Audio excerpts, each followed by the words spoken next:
ॐ श्री परमात्मने नमः। अथ नवमोऽध्यायः राजविद्या राजगुह्ययोगः। Shloka number 23, which is a new shloka.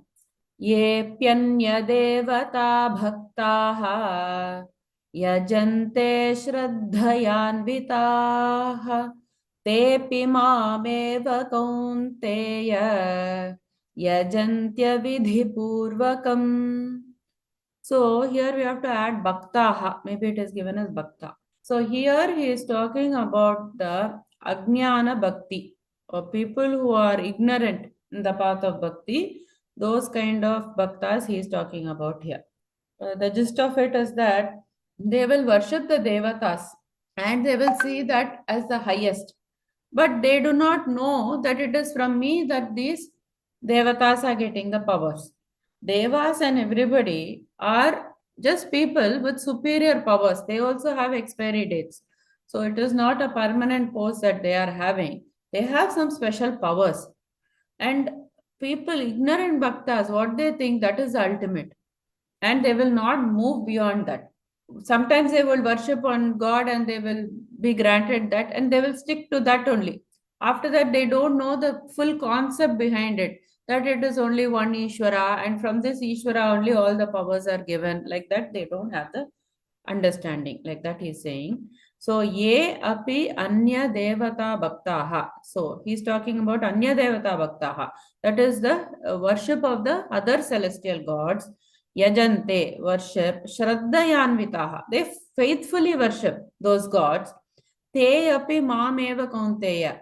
They too, O Arjuna, they too are only worshipping me. And Yajanti avidhi purvakam. But what they are doing is they are worshipping avidhi purvakam, means by the wrong method. Wrong method meaning what? With ajnana. They don't have the full knowledge of Ishvara. Like that he is saying here. Whenever you do worship, you should have knowledge of who is Ishvara. What is he? What are his qualities? Otherwise, it is just physical activity. There is no connection with God. Once you read all the scriptures, you understand what is the truth, then you do devotion. That kind of devotion is really special because you know the true nature of Ishvara. O son of Kunti, even those devotees who faithfully worship other gods also worship me, but they do so by the wrong method, which is what? Ignorance. Shloka number 24. Aham hi sarva yajnanam bhokta cha prabhureva cha natu mam abhijananti tatvena tasya te. So, in this shloka, he is saying the same thing, that all the powers are belonging to Ishvara only. All the yajnas, the Shrota and the Smarta we saw, right? Shrotam karma is what is coming from the Vedas. Smartam karma is what is told in the Purana. So, everything is belonging to Ishvara only. Those who do not know this, they will fall. Shyavanti means they will fall. From where? The path of moksha they will fall. So the meanings are aham hi sarva yajnanam bhokta cha prabhu evacha. So he's saying that sarva yajnanam, of all the yajnas, of all the sacrifices, bhokta means I am the enjoyer. Whatever you are giving to one devata, it reaches Ishvara only. Bhokta cha prabhu, I am the Lord also of all the yajnas. Evacha natu mam abhijananti. But natu, they do not, but mam abhijananti. They do not realize me. Abhijananti means they do not realize that. Tatvena, the divine nature of me. Ataha chyavanti te. So that is why they will fall down. Fall down from where? As I said, from the path of moksha.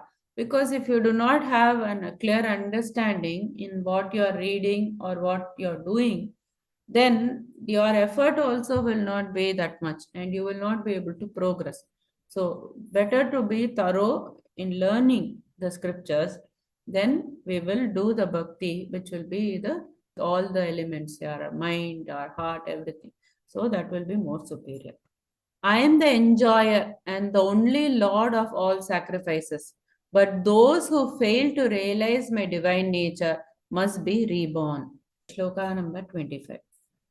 Yanti devavrata devan pitrun yanti pitruvrataah bhutani yanti bhutejyaah yanti madhyajinopi mam. So here also bhutani yanti bhutejyaah. It may be given as bhutejya. So here he says that whenever a person gets palan, people say, right, that I did the right thing. Externally, they appear to be doing the right thing.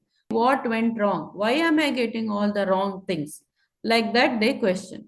So here he says that for whatever the action, the intent of the action would have been there.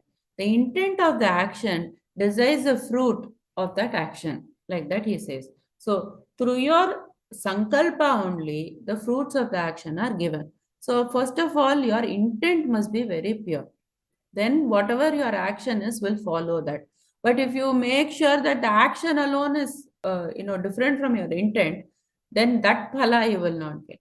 Yanti deva vrata devan. So he's talking about the people who are worshipping the devan. So devan means they are worshipping the celestial gods, and deva vrataha means the people who are worshipping the celestial gods. They go to where the devas only. And pitrun yanti pitruvrataha. So the people, pitrun means the ancestors, yanti, they will go. Who are these people who go to the pitrus? Pitruvrataha, people who will worship the ancestors. So if they keep worshipping the ancestors, they will go to the pitrus. Bhutani yanti bhutejyaha. So these bhutejyaha are the people who are worshippers of the ghosts. So there are also these kinds of worship. So that's why we will see later different kinds of worship, sattva, tamas, and rajas. The kinds of worship and different deities, different procedures they will use based on their guna. So these people will be worshipping ghosts and all, and they will go to the ghosts. Mat yajinaha api mam. So those people who are devoted to me will reach me only. Like that he says. So effort is needed in everything, but the palan comes from the object of attention. Or we can also say that your intent. So what is your intent? Where do you want to go? That you must decide. And then you must do the action after that. So the general translation is, worshippers of the celestial gods take birth amongst the celestial gods. Worshippers of the ancestors go to the ancestors. Worshippers of ghosts take birth among such beings. And my devotees come to me alone. So don't go for the small results, go for the big goal. Like that he is saying here. Shloka number 26, very important shloka. Few slokas now will be very important and quoted shlokas. Patram pushpam phalam toyam yo me bhaktya prayachhati tadaham bhaktyupahritam ashnami prayatatmanah. So this is a very beautiful shloka, and understanding this is very important. This is talking about the Nishkama Bhakti Prakaranam. That means how they do bhakti, how the Nishkama Bhaktas do the bhakti. So we will see some qualities. What are the quality of Nishkama Bhakti? So here he is saying that it is easy actually. Suharadhanam, he gives some examples, Patram, Pushpam and all that. That easily you can do it. There is nothing complicated here. But there is one requirement that we will see. Another quality of the Nishkama Bhakti is that there is no danger of reverse effect. Like we saw in Karma Yoga also, Pratyavayo na vidyate, like that he said, that there will be no reverse effect. If you are doing a Vedic ritual, if you do not do in that particular way, if you want some result, sakama, if you do, that if you do a mistake, it will come badly upon you. But in Nishkama Bhakti, there is no reverse effect. So these two qualities are defining Nishkama Bhakti, is that it is really easy and also there is no danger for reverse effect. So Suharadhanam and Pratyavaya Dosham, it's not there. We will go through a shloka and see few more points. Here he says, Patram Pushpam Phalam Toyam. Patram means leaf. Pushpam means what? Flower. Phalam means what? Fruit.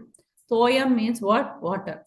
This all everybody will have. Basic, everybody's house will have a leaf, a flower, a fruit, and water. Right? So, Yaha me bhaktya prayachati. Yaha, that one who bhaktya, with devotion, prayachati, who will offer that to me, tadaham, I, bhakti upahritam, that I will take. Whatever is offered, I will take. Upahritam means offered with devotion. Ashnami, partake. Prayatatmanaha. So, prayatatmanaha here is defined as one with a pure mind. Prayata atmanaha. So, the one who is enduring and one who has got the pure mind. So, the question is often asked, is bhakti action or attitude? Right? The answer is that the attitude is most important. That is, that bhavana is called the bhakti. If you have the right bhavana, you don't need the rules. You don't need big things to offer. Then people say, okay, why we have to give to the temple? I have the heart. Then I need not give anything. He'll accept anything. I don't need to do anything elaborate. For that only the clarification is given. You assess yourself where you are. If you are in the initial stage, then you are required to do everything. Only then the action will develop into an attitude. Like when people say that you go to school, you have to wear school uniform. Why? First, initially the attitude is not there that, oh, we are belonging to one institution. That will not be there. But when you are wearing the uniform, automatically your action will be that, okay, I am in this uniform. I should not misbehave. Like that, your attitude will change based on the action. So if we are in the initial stages, then we should not say, I don't need to give anything to God because He will accept everything. Oh, I don't need to follow any rules. Oh, why should make so much of contributions to God? Why should I do all these things? Means you are not in that stage yet. Once you are beyond that stage, you can give him anything, like he said, flower, fruit, whatever was there. We know many stories of bhaktas that whatever they had, only they used to offer. So the attitude must come. We are trying for that. If the attitude is not there, then you must start with the action. If the attitude is there already, you can ignore the action. That's Patram Pushpam misunderstood. People say, oh, in Bhagavad Gita, God said only keep flower. Why I should do all these elaborate things? Nothing, no, not like that. It depends on the level you are in. That's the meaning of the shloka. And also, most importantly, after one stage, the God will test how much you are able to offer for him. That is called the tyaga. So the measure of bhakti will be the tyaga. That how much can you give for God? Like that, can you forsake everything? Or do you say that, no, I need to keep this and then give? So that will be the measure of bhakti. The general translation is, if one offers to me with devotion a leaf, a flower, a fruit, or even water, I delightfully partake of that item offered with love by my devotee with the pure mind. Next shloka is also very important shloka. Yat karoshi yadashnasi yajjuhoshi dadasi yat yat tapasyasi kaunteya tat kurushva madarpanam. So here he is talking about the Nishkama Bhakta again. He is equating Karma Yoga to Bhakti Yoga. So here he says, Yat karoshi yat ashnasi. So whatever you do, karoshi means you do. Yat, whatever, ashnasi, whatever you eat. Yat, again whatever, juhoshi, whatever you offer to the sacred fire. Smarta and the Shrauta karmas or the yajnas that you do. Dadasi is bestow as a gift. Yat tapasyasi, whatever austerities you perform, Kaunteya, O Arjuna, tat kurushva, that you do, madarpanam, as an offering to me. Whatever you do, whatever you have, everything being offered, actions, things, everything when you offer, then your mind gets purified. So he's saying here that in your daily life, you have to do so many things.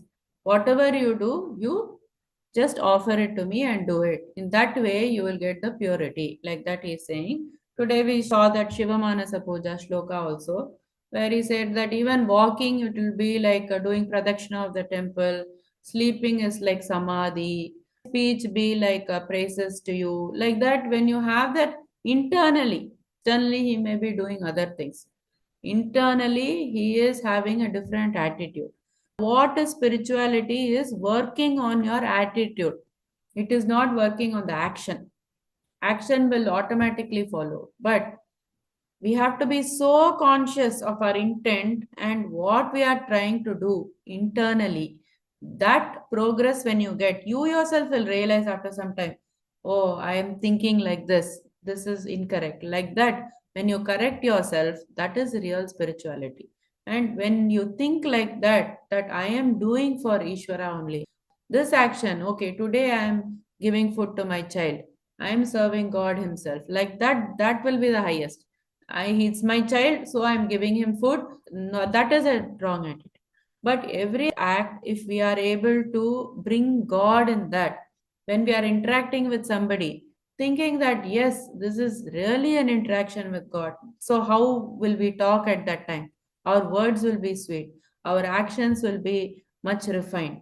Rather than having the attitude that, okay, you are somebody, I am somebody, and I can behave in any way I want. Not like that. So this is a refinement we are trying to bring through spirituality. This is the real work. Consciousness in our attitudes and behavior will follow. Madarpana means do it as an offering to me. So for that, some explanation is given. Madarpanam means he is not expecting the result. He is happy in the act himself. Like, for example, parent, they have like two children. So they say to the older child, suppose a younger brother is there, today you will teach maths to your little brother. So this older child, he doesn't want to do that. So he will protest. So maybe you may have to bribe that child and say, okay, if you teach maths today, I will give you your favorite food or something like that.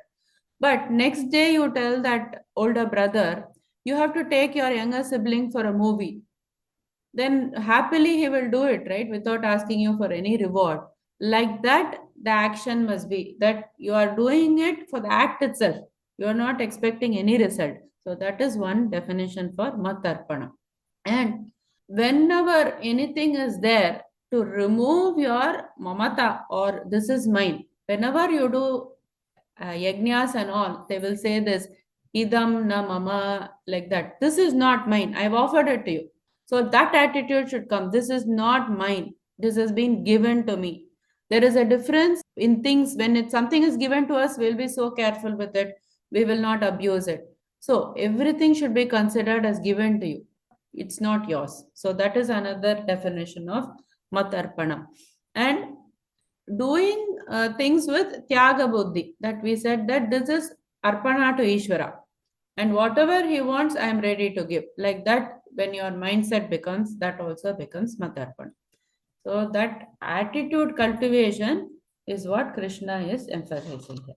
General translation is, whatever you do, whatever you eat, whatever you offer as oblation to the sacred fire, whatever you bestow as a gift, and whatever austerities you perform, O son of Kunti, do them as an offering to me. There's also one very important shloka, shloka number 28. Shubha Shubha Palairevam Mokshase Karma Bandhanaihi Sanyasa Yoga Yuktatma Vimukto Bhamupaishyase. In this shloka, he is talking about the Nishkama Bhakti Phalam or the fruit. What will be the fruit? Full satisfaction, full contentment.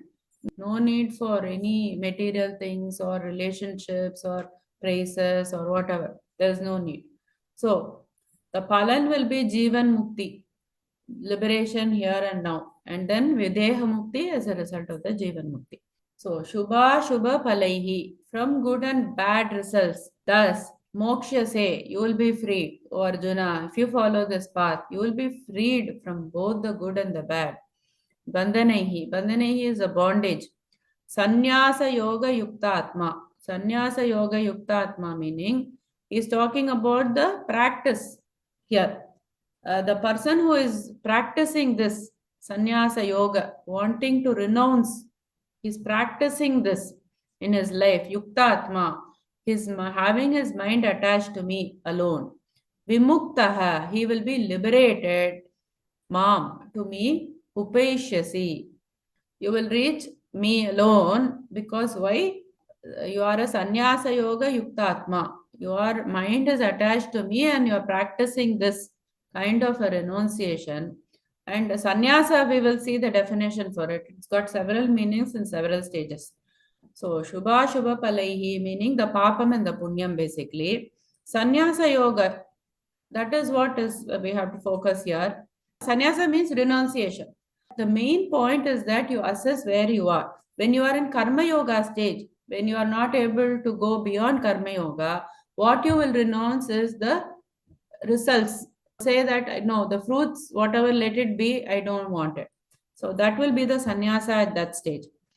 And then at the bhakti stage, like more you are absorbed in God, doing things for God, you will leave the mamakara, that you will leave the thing that this is mine. This is God's gift. God has given me this house. God has given me this food. Like that, you will leave your mineness, which is called mamata. And then after that stage, what is the thing that must come finally is you must do sannyasa of the ahanta. Think that you are this body mind. Leave that I-ness or this ego which is attached to this body and mind and know your real self. That is ahanta. That when you leave, then you get this Jivan Mukti. So these are the 3 stages of sannyasa. Every stage you will leave, but leaving only is told. Taking is not being told. You need to get this, you need to get that is not told. Leave this, leave this, leave this. Do sannyasa of this. That is what is spirituality. So that was sannyasa yoga. Vimuktatma. So what he will get is Vimuktaha means what? Liberated meaning what? He will get complete contentment, liberation from sorrow, not wanting anything from this world. That stage you will reach, like that Krishna is saying.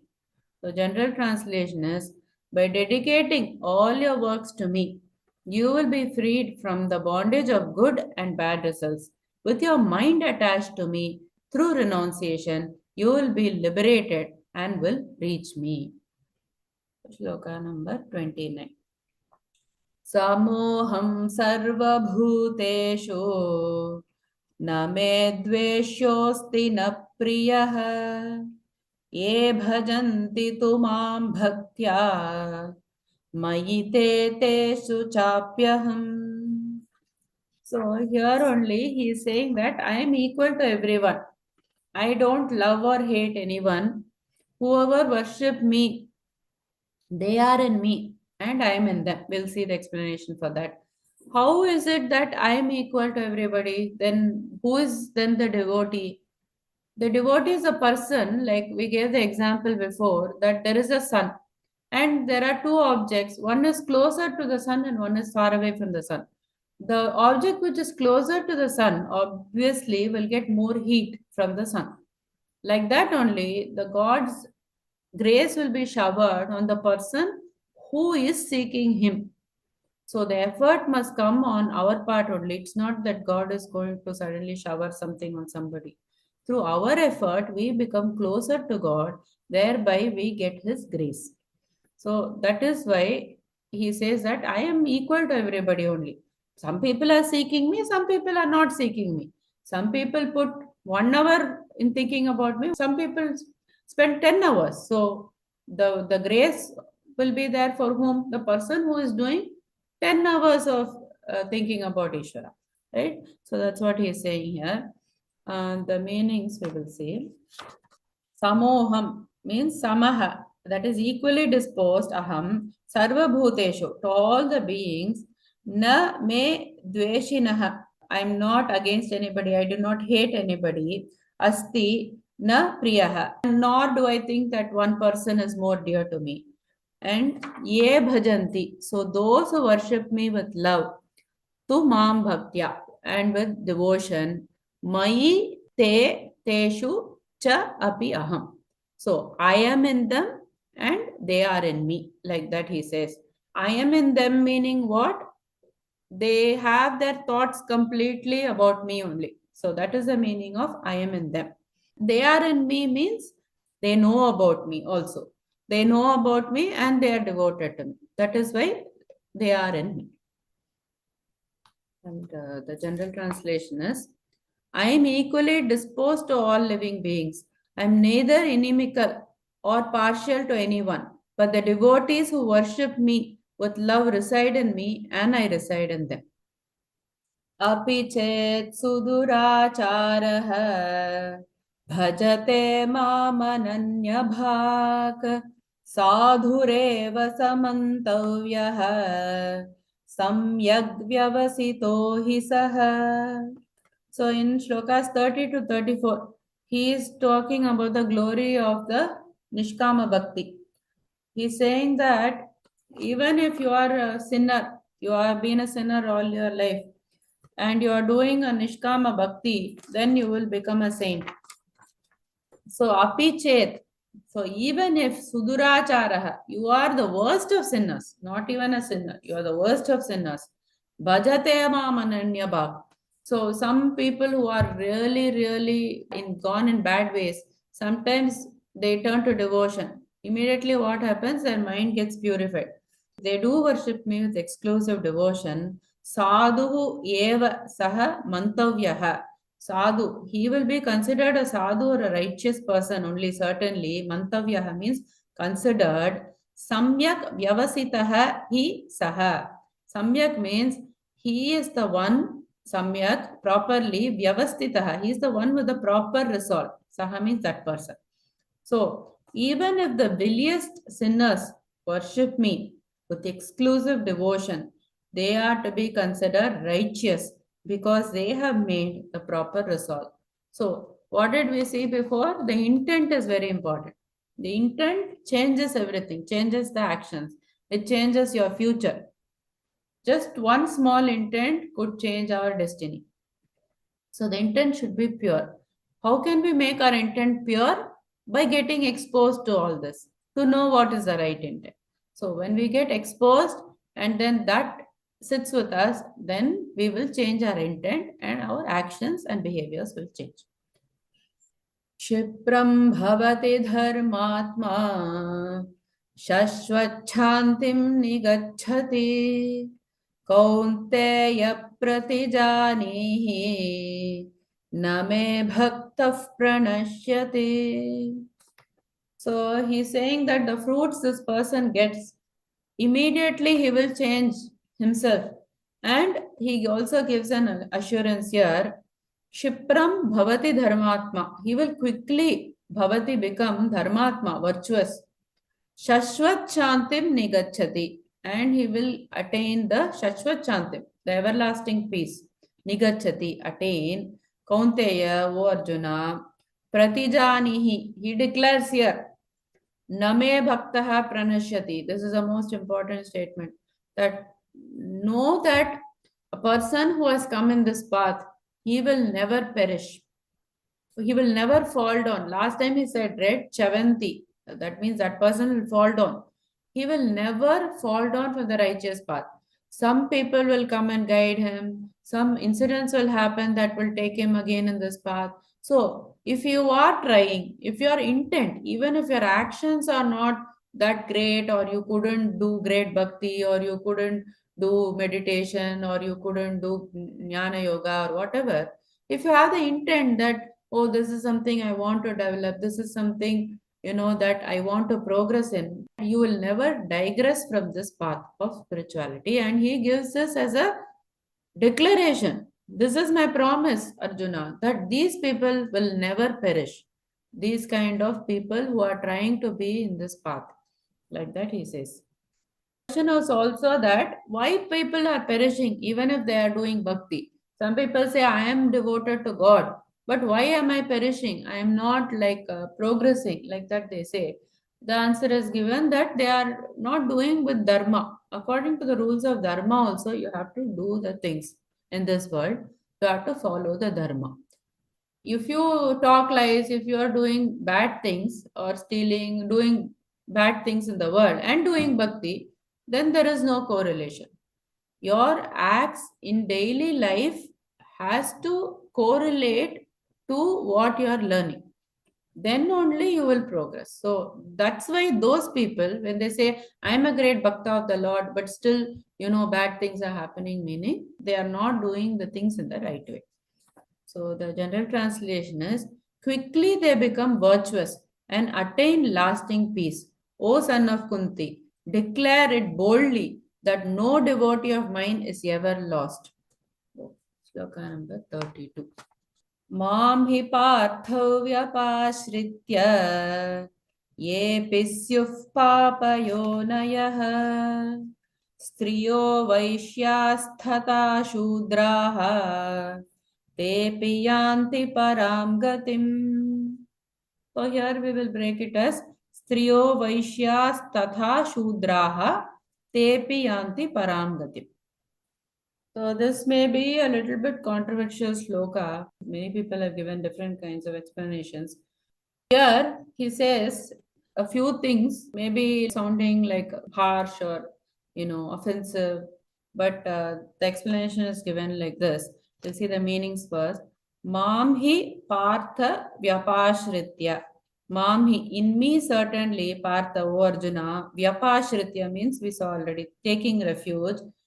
Yepi syuhu, maybe papayonayaha, people of lower birth. Striyaha vaishyaha tata shudraha. Striyaha meaning women. Vaishyaha is the people of the mercantile class. Tata also shudraha, the manual workers. Tepi yanti, they also will get param gatim. So basically all what he said is, all those who take refuge in me, whatever their birth, race, gender, or caste, even those whom society scorns, will attain the supreme destination. So he is mentioning a few specific people, and it appears as though he has mentioned them as derogatory. But the explanation is that to do anything, some qualification will be needed. If you want to study in, say, university, you must have passed the 12th standard.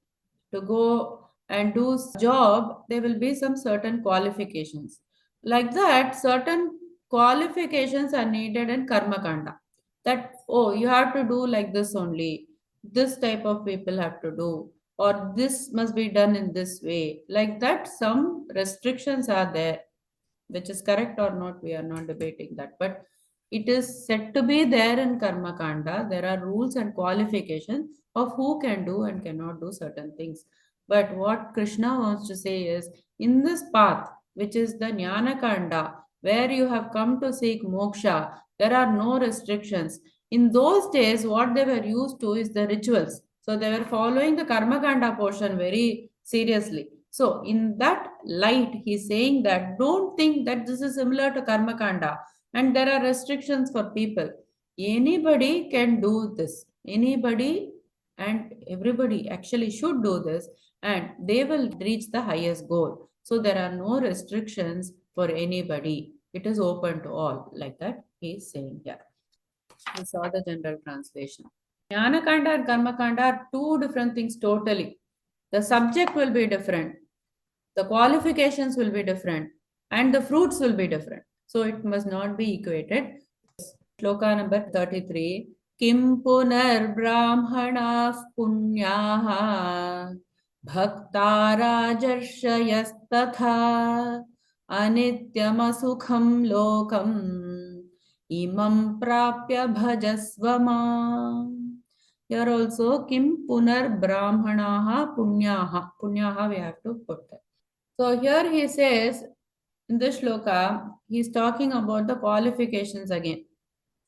And then he says, what to say of the brahmanas who have great samskaras.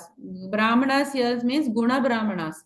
We are not talking about the class of brahmanas. We are talking about the people who are elevated in sattva guna.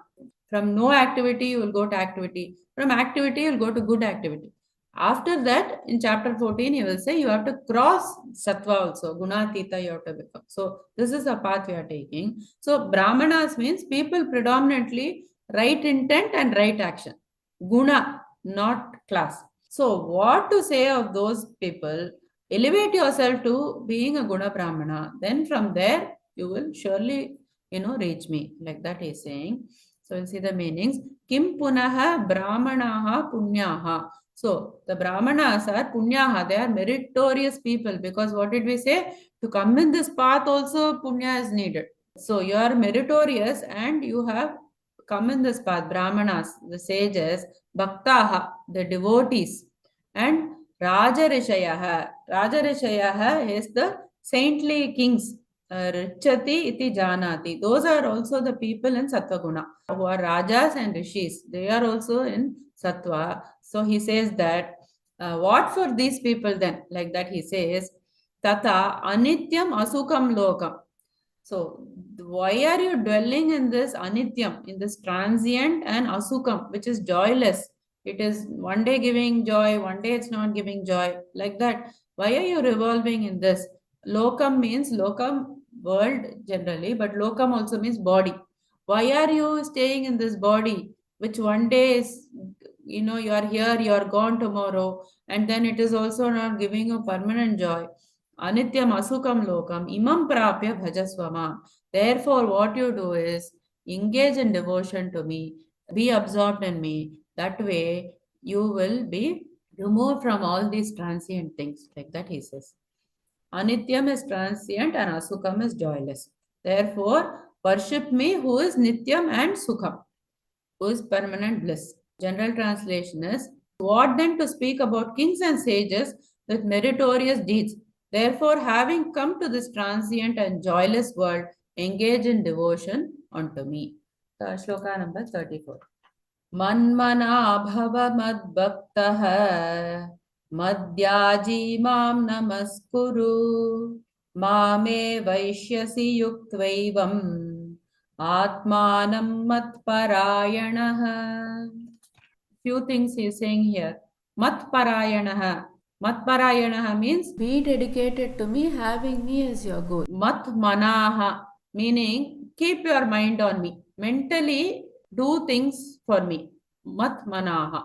And then Matbhakta. You keep your emotions on me. Matyaji means all things to be performed to me, do karma yoga. Mam namaskuru. Surrender to me. Then you will attain me. Like that he is saying. So what were the words we saw? Matparayanaha. Keep me as your goal. Also meaning keep your intellect on me. Matmanaha means keep your mind on me. And Matbhaktaha bhava. That means keep your emotions on me. Keep your heart on me.